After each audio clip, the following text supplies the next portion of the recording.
কেয়ামতের একটা আলামত।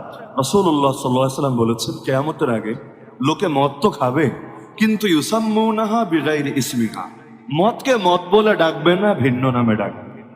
এই যুগে ডাকে কি না? যদি বলে মদ খোর, শুনতে কেমন কেমন লাগে, কিন্তু একটু ড্রিঙ্কস করে, শুনতে তো ভালোই লাগে। ড্রিঙ্কস করে কি এমন সমস্যা? মাফুল তো মাহজুব, এটা তো আর বলে নাই কি ড্রিঙ্কস করে। পানি ড্রিঙ্কস করে, নাকি পানীয় ড্রিঙ্কস করে, নাকি এনার্জি ড্রিঙ্কসটারে ড্রিঙ্কস করে, নাকি মদ খায়? বলে না। সুদখোর, শুনলেই কেমন লাগে। ইন্টারেস্ট, মুনাফা, শুনলে ভালো লাগে না? শুনলে ভালো লাগে না? গান, হুজুর মানুষ গান শোনে, শুনলেই তো শরীরে আলাদা ধরনের রাগ কাজ করে।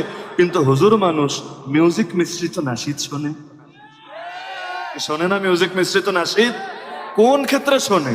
আরে এই মিউজিক যদি মাহের জেন ব্যবহার করে তখন হারাম, যদি স্বামী